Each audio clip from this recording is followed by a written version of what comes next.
عظم شانہ کی حمد و ثنا، امام الانبیاء فخر الانبیاء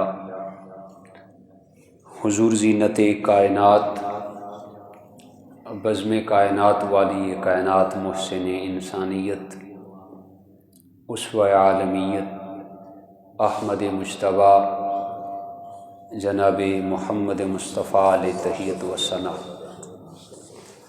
آپ کے حضور ناز میں عقیدتوں، محبتوں اور ارادتوں کے خراج پیش کرنے کے بعد نہایت ہی واجب الاحترام سامعین و حاضرین، السلام علیکم ورحمۃ اللہ وبرکاتہ۔ وعلیکم السلام ورحمۃ اللہ وبرکاتہ۔ میری اور آپ کی بخت فروزی ہے کہ میں اور آپ آج کے یوم سعید میں اللہ کے گھر میں اللہ کے حضور اپنی جبینیں جھکانے کی سعادت مندیاں حاصل کر رہے ہیں۔ اللہ پاک آج کی ہماری اس حاضری کو اپنی بارگاہ میں قبول فرما کر ہم سب کے لیے خوشۂ آخرت بنائے، آمین۔ آج کی اس نشست سعید کے لیے جس عنوان کا میں نے انتخاب کیا ہے، معاشرے کے بگاڑ کے حوالے سے اگر دیکھا جائے تو اس عنوان کا بڑا مرکزی کردار ہے۔ وہ عنوان ہے جی غیبت۔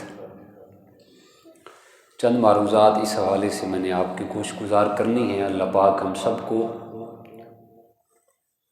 حضور جان عالم صلی اللہ علیہ وسلم کی سیرت طیبہ کے مطابق اپنی زندگیوں کو ڈھال کر زندگی کے مراحل کو گزارنے کی توفیق سے مالا مال فرمائے، آمین۔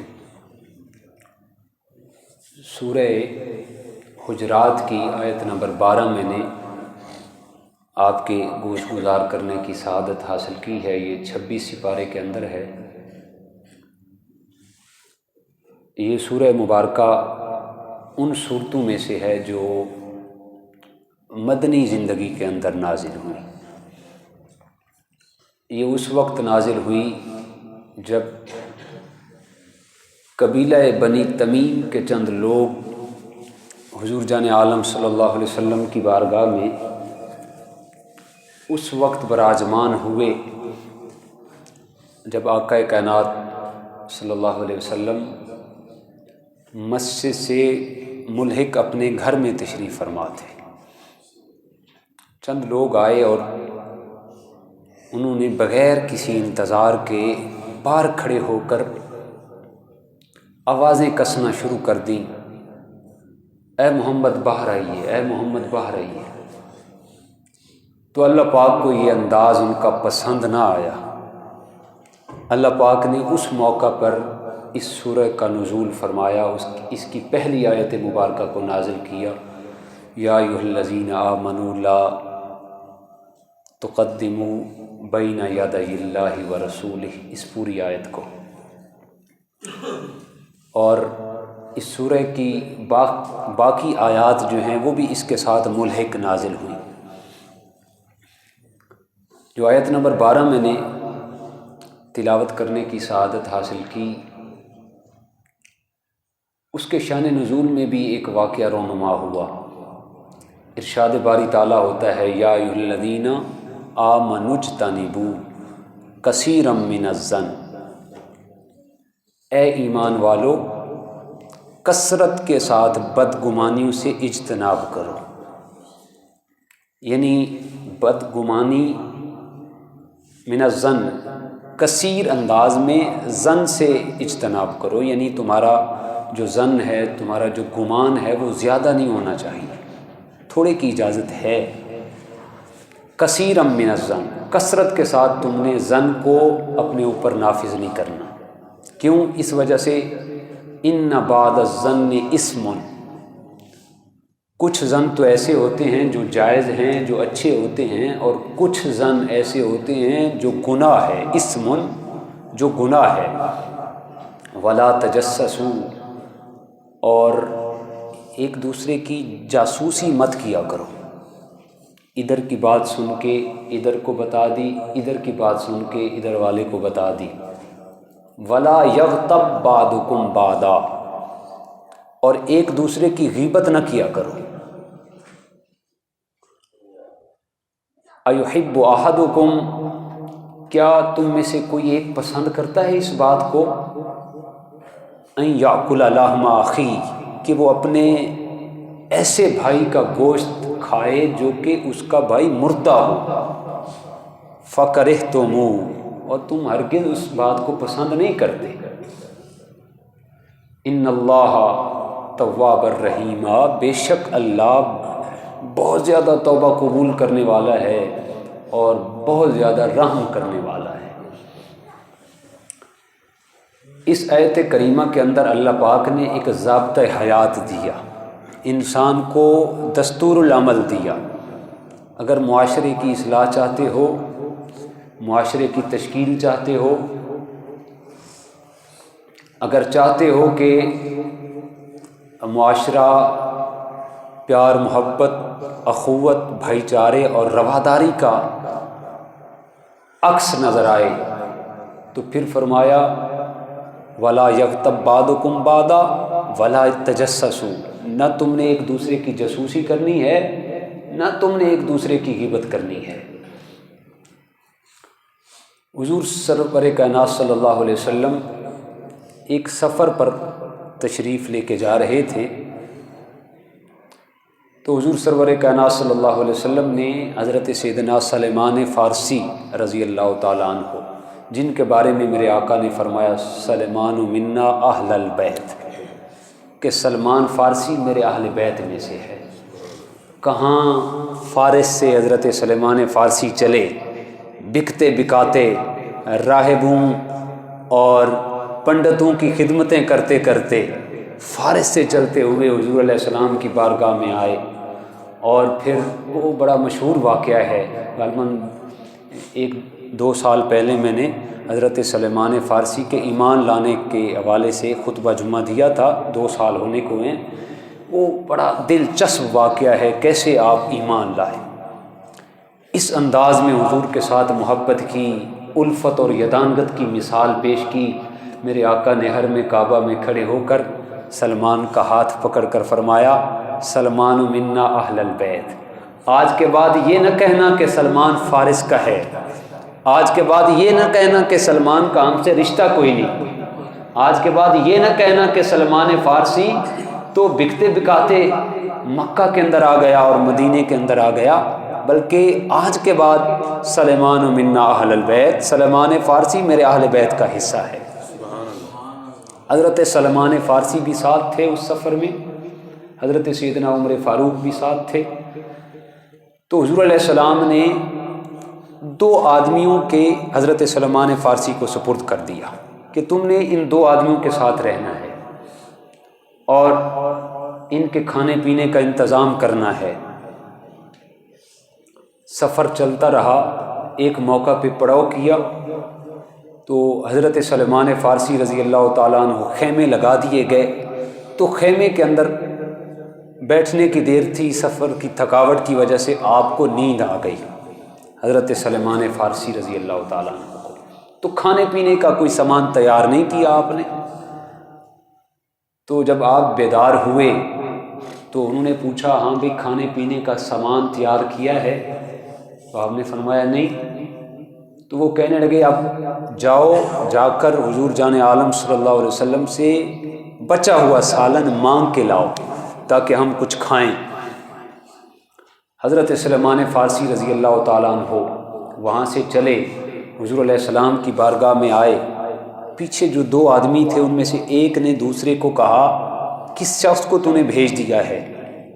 یہ تو ایسا شخص ہے اگر ایسے کنویں پہ چلا جائے جو پانی کے لحاظ سے بڑا مشہور ہو، یہ کنواں بڑا پانی دیتا ہے، تو اگر یہ شخص اس کنویں پہ چلا جائے تو اس کنویں کا پانی بھی خشک ہو جائے گا، اسے سالن کہاں سے ملنا ہے؟ اتنی بات وہ پیچھے کر رہے ہیں، حضرت سلمان فارسی حضور کی بارگاہ میں سالن مانگنے کے لیے گئے ہوئے ہیں۔ میرے آقا نے فرمایا جاؤ، جا کر ان کو کہو تم نے تو سالن کھا لیا ہے، اور سالن بھی ایسا کھایا ہے جو گوشت کا سالن ہے، تم نے سالن کھا لیا ہے۔ حضرت سلمان فارسی واپس آئے، آ کے کہا کہ آقا فرماتے ہیں تم نے تو سالن کھا لیا ہے، گوشت کا سالن کھایا ہے۔ انہوں نے کہا کہ ہم نے کہاں کھایا ہے، بھوک کی وجہ سے ہم ادھر تڑپے جا رہے ہیں، تم کہتے ہو ہم نے کھانا کھا لیا ہے۔ وہ تھوڑی اس کی ایکو کم کر دیں۔ وہ چلتے ہوئے حضور علیہ السلام کی بارگاہ میں، حضور علیہ السلام کی بارگاہ میں پہنچے، ٹھیک، تو آ کے عرض کی یا رسول اللہ ہم نے تو کچھ نہیں کھایا۔ آپ نے سلمان فارسی کو کہا کہ تم نے گوشت کی سالن کھا لی ہے، تو آقا کائنات نے فرمایا میں اللہ کا نبی کہتا ہوں تم نے سالن کھا لیا ہے، اور اس کا واضح ثبوت یہ ہے تمہارے منہ سے گوشت کی سمیل آ رہی ہے، اور گوشت کھانے کی وجہ سے خون کے آثار بھی آ رہے ہیں، ذرا تھوک کے دیکھو۔ ان دونوں نے تھوکا تو تھوک سے خون نکلا، تو حضور علیہ السلام نے فرمایا یہ دیکھو گوشت کا خون بھی تمہارے تھوک کے اندر موجود ہے، تم نے تو سالن کھا لیا۔ عرض کرنے لگے بندہ نواز کرم فرمائیں، مہربانی کریں، سفر کی تھکاوٹ الگ ہے، بھوک کی شدت الگ ہے، اور ہم نے تو کچھ بھی نہیں کھایا۔ تو حضور علیہ السلام نے فرمایا اس کا سبب یہ ہے تم نے سالن اور گوشت جو میں کہہ رہا ہوں کھا لیا ہے، اس کا سبب یہ ہے کہ ابھی ابھی تم نے اپنے بھائی کے متعلق ایسی بات کی ہے جو اس کے اندر ہے ہی نہیں۔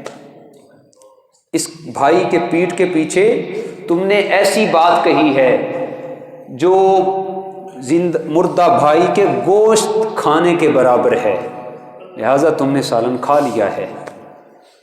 تو اس موقع پر یہ آیت کریمہ نازل ہوئی، یا ایھا الذین آمنوا اجتنبوا، اے ایمان والو اجتناب کرو کثرت کے ظنوں سے، ان بعض الظن اسم، اس لیے کہ بعض ظن ایسے ہوتے ہیں جو گناہ ہوتے ہیں، ولا تجسسوا، ایک دوسرے کی جاسوسی مت کیا کرو، ولا یغتب بعضکم بعضا، اور تم آپس میں ایک دوسرے کی غیبت نہ کیا کرو، ایحب احدکم، کیا تم اس بات کو پسند کرتے ہو، ان یاکل لحم اخیہ، کہ تم اپنے مردہ بھائی کا گوشت کھاؤ، فکرہتموہ، اور یقیناً تم اس بات کو ناپسند کرتے ہو، ان اللہ تواب الرحیم، اللہ بخشنے والا اور رحم کرنے والا ہے۔ تو اس آیت کریمہ کے اندر اللہ نے ایک انسان کو زندگی گزارنے کا سلیقہ دیا۔ اگر معاشرے کی تشکیل چاہتے ہو، معاشرے کے اندر پیار، محبت، سکون اور سلامتی کو راسخ کرنا چاہتے ہو، تو فرمایا یہ دو چیزیں ایسی ہیں معاشرے کی تشکیل کے حوالے سے ان کا بڑا مرکزی کردار ہے، ایک جاسوسی کرنا اور ایک غیبت کرنا۔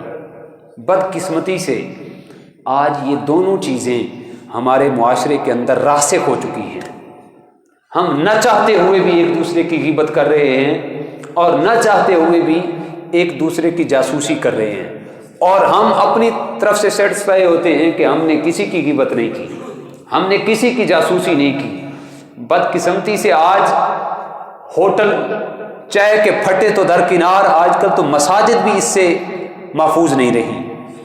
عبادت کرنے کے بعد ہم نکلتے ہیں تو ایک گوشہ ادھر ہوتا ہے، ایک گوشہ ادھر ہوتا ہے، ایک دوسرے کی باتیں، ادھر کی بات سن کے ادھر کو بتائی، ادھر کی بات سن کے ادھر کو بتائی۔ ہمارا معاشرہ اتنا اس غلاظت سے لبریز ہو چکا ہے، ہمیں اس وقت تک سکون نہیں آتا جب تک ہم برادریوں کو کاٹ نہ ڈالیں، جب تک ہم بھائی بندی کے رشتوں کو توڑ نہ دیں، اس وقت تک غیبت میں لگے رہتے ہیں۔ حضور علیہ السلام کی مجلس تھی، مشکات کی حدیث پاک ہے، آقا نے بھرے مجلس سے پوچھا صحابہ جانتے ہو غیبت کیا ہے؟ تو صحابہ کرام نے عرض کی اللہ و رسولہ عالم، اللہ جانتا ہے یا اللہ کے رسول جانتے ہیں غیبت کیا ہے۔ اس کا یہ مطلب ہرگز نہیں ہے کہ صحابہ جانتے نہیں تھے، لیکن آداب ہوتے ہیں۔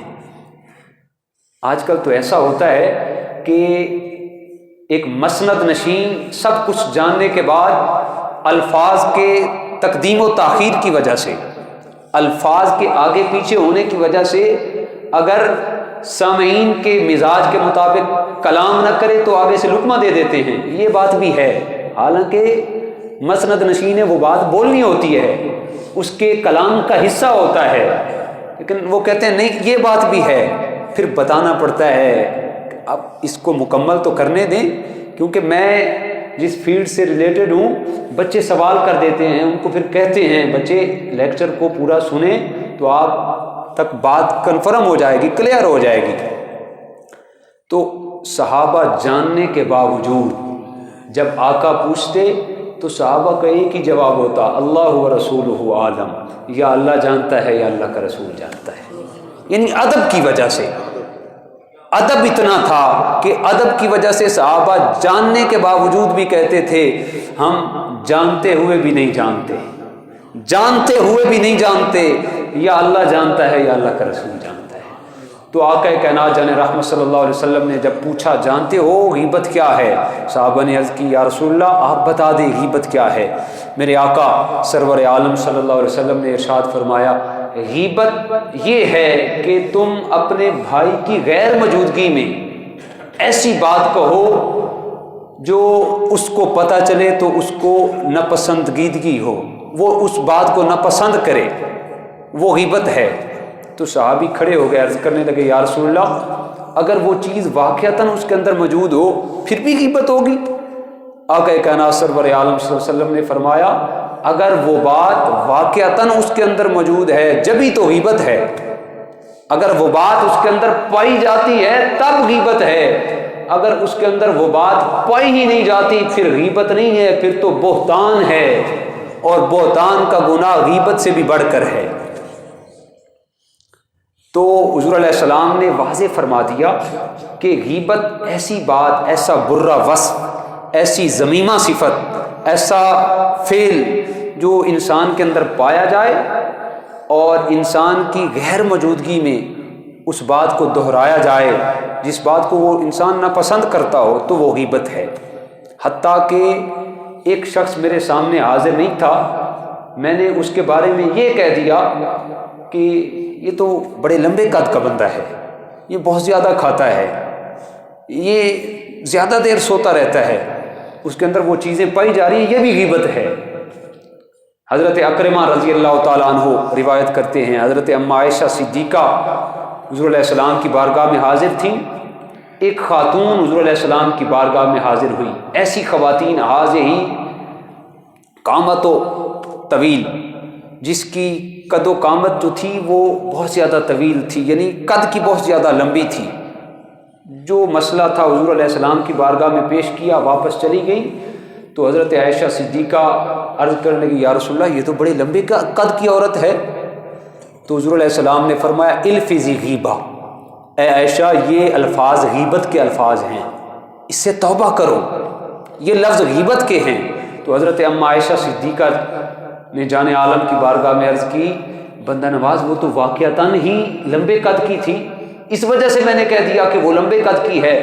تو آقا کائنات نے فرمایا اس لیے تو غیبت ہے کہ اس کے اندر یہ صفت پائی جا رہی ہے، اگر اس کے اندر یہ عیب نہ پایا جاتا تو یہ بہتان ہوتا، اور بہتان کا گناہ غیبت سے بھی بڑھ کر ہے۔ تو یہ بات ہمارے معاشرے کے اندر اس قدر راسخ ہو چکی ہے کہ ہم چھوٹی سی چھوٹی اس کو کچھ چیز ہی نہیں سمجھتے اس بات کو، لیکن اللہ کے نبی کے فرمان کے مطابق یہ لفظ بھی غیبت ہیں۔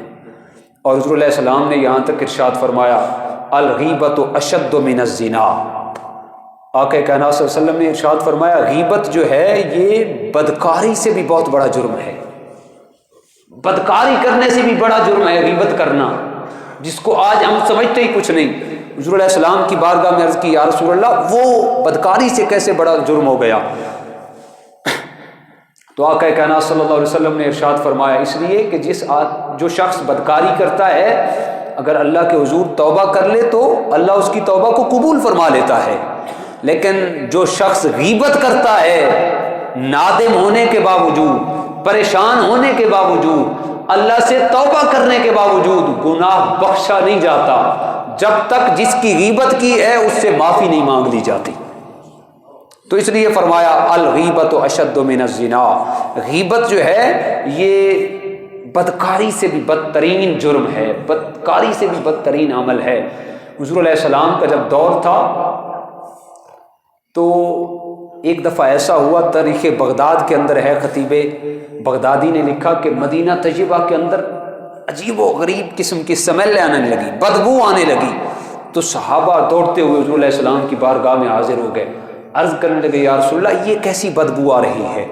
تو آقا کائنات صلی اللہ علیہ وسلم نے ارشاد فرمایا مجھے یوں معلوم ہوتا ہے کہ کسی آدمی نے میرے صحابہ کی غیبت کی ہے، یہ اسی غیبت کی بدبو مجھے محسوس ہو رہی ہے۔ تو حضور علیہ السلام کے دور میں غیبت کی بدبو آتی تھی، لیکن آج ہمارے معاشرے کے اندر یہ فعل ایسا رس چکا ہے کہ ہمارے سونگھنے کی حس ہی ختم ہو چکی ہے۔ ایک دانا آدمی سے پوچھا گیا وہ کیا دور تھا جب غیبت کی بدبو محسوس ہو جایا کرتی تھی، آج کل کے دور میں، حضور کے دور میں محسوس ہوتی تھی، آج کے دور میں غیبت کی بدبو محسوس نہیں ہوتی، اس کی کیا وجہ ہے؟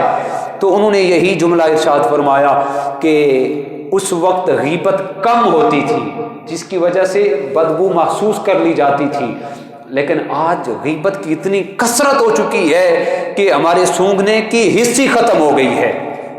جس طرح آج آپ چمڑا منڈی کے اندر چلے جائیں تو وہاں پہ کیا ہوتا ہے، آدمی جائے تو وہاں پہ رکنا اس کے لیے محال ہو جاتا ہے، وہاں پہ ٹھہر نہیں سکتا، اتنی بدبو ہوتی ہے۔ لیکن وہاں پہ جو لوگ رہتے ہیں، جو چمڑے کو رنگ کرتے ہیں، جو چمڑے کی نشونما بناتے ہیں، انہیں کچھ بھی نہیں محسوس ہوتا، اس لیے کہ ان کے حس ہی ختم ہو چکی ہوتی ہے، وہیں کھاتے ہیں، وہیں پہ کام کرتے ہیں، وہیں پہ معاملات سر انجام دیتے ہیں، حس ہی ختم ہو چکی ہے۔ اس دانا نے کہا آج ہمیں غیبت کی بدبو اس وجہ سے محسوس نہیں ہوتی کہ ہمارے سونگھنے کی حس ہی ختم ہو چکی ہے، سونگھنے کی حس ختم ہونے کی وجہ سے آج ہمیں غیبت کی بدبو محسوس نہیں ہو رہی ہے، آج ہر جگہ پہ غیبت ہو رہی ہے۔ حضرت کعب الاحبار رضی اللہ تعالیٰ عنہ روایت کرتے ہیں حضرت موسیٰ کلیم اللہ علیہ السلام کا دور تھا۔ کیا خیال ہے، یہ سخت موضوع ہے، بڑے پریشان ہوئے بیٹھے ہیں، سخت تو نہیں ہے موضوع، یہ اصلاحی موضوع ہے، ایسا موضوع یہ جس طرح ہر چیز کی ٹریٹمنٹ ہوتی ہے، جب تک آپ گاڑی کی ٹیوننگ نہ کروائیں تو گاڑی نہیں چل سکتی، 3 مہینے چلے گی، 4 مہینے چلے گی، اس کے بعد گاڑی بند، جب تک 1 لاکھ انجن سیز ہو جائے گا، 1 لاکھ خرچہ نہیں کریں گے تو گاڑی بیکار۔ یہ انسان ہے، جب تک اس کی ٹیوننگ نہ ہو اس وقت تک یہ چل نہیں سکتا، یہ بالکل جھانکنا چاہیے۔ اللہ نے جمعے کا دن ہی اس لیے رکھا تاکہ لوگ اجتماعی صورت میں حاضر ہوں، اجتماعی صورت میں حاضر ہو کر اپنے گناہوں پر نادم ہو کر پشیماں ہو کر اپنے گربانوں میں جھانک کر اللہ کے حضور توبہ کریں، مالک لم یزل، ہم میلے منہ لے کر، ہم میلے کچیلے دامن لے کر تیرے حضور حاضر ہیں، تیرے در پہ آنا ہمارا کام تھا اور بخش دینا تیرا کام ہے۔ کعب الاحبار فرماتے ہیں موسیٰ علیہ السلام کا زمانہ تھا، 61 سالی میں قوم مبتلا ہو گئی، بارش نہیں برس رہی، قوم پریشان ہے۔ موسیٰ علیہ السلام نے ساتھ لیا، فرمایا آؤ میدان میں چلتے ہیں، نماز استسقاء ادا کرتے ہیں۔ آج ہمارے ہاں بارش نہ ہو رہی ہو تو لوگ منہ پہ وہ کالک سی ملتے ہیں، اور گاڑیاں جا رہی ہوتی ہیں تو وہاں پہ پانی پھینک دیا جاتا ہے، کیا ہوگا جی، اس سے بارش برسے گی۔ یہ الٹی رسمیں ہیں۔ بارش نہ برس رہی ہو تو شریعت نے ہمیں ایک کنسیپٹ دیا کہ میدان میں جمع ہو جاؤ اور نماز استسقاء ادا کرو، اجتماعی صورت میں اللہ سے معافی مانگو، اللہ باران رحمت عطا فرمائے گا۔ ایک دن ہو گیا بارش نہیں آ رہی، قوم معافی مانگ رہی ہے، موسیٰ علیہ السلام ساتھ ہیں، 2 دن گزر گئے بارش نہیں ہو رہی، 3 دن گزر گئے، موسیٰ نے اللہ کی بارگاہ میں عرض کی اے مالک لم یزل، تیرا کلیم تیرے حضور ملتجی ہے، بارش نہیں برس رہی، قوم فاقے میں مبتلا ہے، بدقسمتی سے ہمارے پاس کھانے پینے کے لیے اناج نہیں، اے خالق و مالک اللہ بارش کیوں نہیں برس رہی؟ تو آواز قدرت آئی میرے کلیم، میں اس قوم کی دعا کیسے قبول کر سکتا ہوں جس قوم کے اندر غیبت کرنے والے نوجوان موجود ہوں؟ میں اس قوم کی دعا کیسے قبول کر سکتا ہوں جس قوم کے اندر چغل خوری کرنے والے موجود ہوں؟ میں اس قوم کی دعا کیسے قبول کر سکتا ہوں جو چائے کے ہوٹلوں پہ بیٹھ کر ایک دوسرے کی عزتیں اچھالنے والے ہو جائیں؟ میں ان قوم کی دعا کبھی قبول نہیں کر سکتا۔ تو موسیٰ علیہ السلام اللہ کے حضور ملتجی ہوئے، مالک مجھے آگاہی دے وہ کون سا شخص ہے، کون سے اشخاص ہیں جو غیبت کرتے ہیں، چغل خوری کرتے ہیں۔ آواز قدرت آئی، میرے کلیم ابھی تو میں تمہیں منع کر رہا ہوں غیبت نہیں کرنی، چغل خوری نہیں کرنی، میں خود خالق ہو کر چغل خوری کیسے کروں؟ میں خود منع کر رہا ہوں چغل خوری نہیں کرنی، میں کیسے بتا دوں کہ فلاں آدمی غیبت کرتا ہے، فلاں آدمی چغل خوری کرتا ہے؟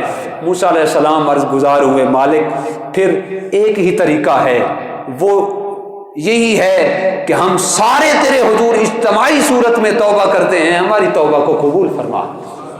اجتماعی توبہ کی گئی۔ اجتماعی توبہ کرنے کے بعد ابھی ہاتھ کعب الاحبار رضی اللہ تعالیٰ عنہ روایت کرتے ہیں، اور اس بات کو خطیب تبریزی نے مشکات المصابیح کی 3 جلد کے اندر لیا۔ آپ فرماتے ہیں ابھی دعا کے لیے ہاتھ چہرے سے واپس نہیں پلٹے تھے، اللہ نے باران رحمت برسانا شروع فرما دیا، باران رحمت برسنی شروع ہو گئی۔ تو احباب ذی وقار، آج ہم اجتماعی صورت میں معافی مانگ کے تو دیکھیں، اللہ کے حضور روئیں تو صحیح، گڑ گڑائیں تو صحیح، وہ تو سننے والا ہے۔ آؤ در تواب پہ روتے چلے آؤ، مجرم ہو تو منہ اشکوں سے دھوتے چلے آؤ۔ قرآن میں مذکور ہے بخشش کا بہانہ، سرکار کی دہلیز سے ہوتے چلے آؤ۔ سبحان اللہ۔ میرے آقا کا واسطہ دینا تمہارا کام ہے، واسطہ دینا ہمارا کام ہے، پھر دعا کو قبول کر لینا رب محمد کا کام ہے۔ بھائیو، اسلام دین فطرت ہے۔ اسلام نے ہمیں ہر معاملے کا کوئی نہ کوئی ماڈل دیا، دین فطرت ہے، امن، سکون، سلامتی، آشتی کا درس دیتا ہے، اور اسلام ہمیں ہر ایسے معاملے سے روکتا ہے جس سے معاشرہ تشکیل نہ ہو رہا ہو، ہر معاملے سے روکتا ہے جس سے رشتے ختم ہو رہے ہوں، ہر ایسے معاملے سے روکتا ہے جس میں بھائی بھائی کا دشمن بن رہا ہو، اور ہر ایسے عمل کی اسلام ہمیں تلقین کرتا ہے جس سے نفرت ختم ہو، کدورت ختم ہو، غیبت ختم ہو، چغل خوری ختم ہو، نفرت ختم ہو۔ پھر جب انسان نفرت ختم کر لیتا ہے، چغل خوری ختم کر لیتا ہے، غیبت ختم کر لیتا ہے، اسلام کے پیغام کو اپنے دل میں موجزن کر لیتا ہے، پھر آواز قدرت بھی یہی آتی ہے کہ کی محمد سے وفا تو نے تو ہم تیرے ہیں، یہ جہاں چیز ہے کہ اللہ ہو قلم تیرے ہیں۔ سبحان اللہ۔ علامہ اقبال نے ایسے نہیں کہا تھا، اگر آج ہم یہ دعویٰ تو کرتے ہیں ہم مصطفی ہیں، ہم محمدی ہیں، ہمیں حضور سے محبت ہے، لیکن آج ہمارا دامن گناہوں سے لت پت ہے، تو ہمارے مصطفی ہونے کا کوئی فائدہ نہیں۔ اگر آج ہماری سیرت، ہمارا کردار، ہمارے افعال آقا کائنات کی سیرت کے سانچے میں نہیں ڈھلتے، تو یہ بڑے افسوس کی بات ہے۔ ہمیں زیب ہی نہیں دیتا کہ ہم گندی زبان سے حضور علیہ السلام کا نام لیں، ان کی سیرت کے مطابق اپنی سیرت تو بنا نہیں سکے، پھر کہتے ہیں غلامی رسول میں موت بھی قبول ہے۔ یہ بڑے افسوس کی بات ہے۔ علامہ اقبال نے کہا تھا، گر نداری از محمد رنگ و بو، از زبان خود میالہ نام او۔ علامہ اقبال فرماتے ہیں اگر تم اپنی سیرت کو، اپنی زندگی کو، اپنے کردار اور اعمال اور افعال کو آقا کائنات کے کردار میں نہیں ڈھال سکے، تو پھر تمہیں زیب ہی نہیں دیتا کہ اس گندی زبان سے مصطفیٰ جان رحمت کا نام لو۔ اور صحابہ کرام اس بات کو ناپسند کرتے تھے کہ کوئی آدمی حضور کے نام جیسا نام رکھ لے، بڑے غصے ہوتے۔ فاروق اعظم رضی اللہ تعالیٰ عنہ کا زمانہ تھا، ایک شخص نے آپ کو آگاہی دی کہ اے امیر المومنین، فلاں آدمی ہے، اس نے اپنا نام محمد رکھا ہوا ہے لیکن کام برے کرتا ہے۔ فاروق اعظم نے فرمایا اس کو پکڑ کر میری بارگاہ میں لاؤ۔ لایا گیا۔ فاروق اعظم نے فرمایا اے نوجوان، آج کے بعد یا اپنا نام بدل ڈالو یا اپنے کام بدل ڈالو۔ میں یہ ہرگز برداشت نہیں کرتا کہ کوئی یہ کہہ دے کہ محمد نے یہ ناپسندیدہ عمل کیا ہے، نعوذ باللہ معاذ اللہ، میں یہ برداشت نہیں کرتا۔ یا اپنا نام بدل ڈالو یا اپنا کام بدل ڈالو۔ تو آج کی اس نشست سے جو ہم نے پیغام لینا ہے وہ یہ ہے، نام تو ہم نے وہی رکھنا ہے، نام تو ہم نے محمد اعظم ہی رکھنا ہے، نام تو ہم نے حاجی اقبال ہی رکھنا ہے، نام تو ہم نے محمد ذیشان ہی رکھنا ہے، محمد کی شان ہی شان ہے، نام ہم نے وہی رکھنا ہے، جو کام ہم نے آج کرنا ہے، جو پیغام ہم نے یہاں سے اخذ کرنا ہے، حرز جاں بنانا ہے، ہم نے اپنی سیرت کو، ہم نے اپنے افعال کو، اپنے اعمال کو، اپنے کردار کو سانچہ مصطفی میں ڈھالنا ہے۔ جب ہم حضور علیہ السلام کی سیرت میں اپنے افعال اور اعمال کو ڈھال لیں گے، اللہ کی عزت کی قسم، پھر وہی اقبال کا جملہ ہوگا، یہ جہاں چیز ہے کیا لوح و قلم تیرے۔ اللہ ہم سب کو توفیق عمل نصیب فرمائے۔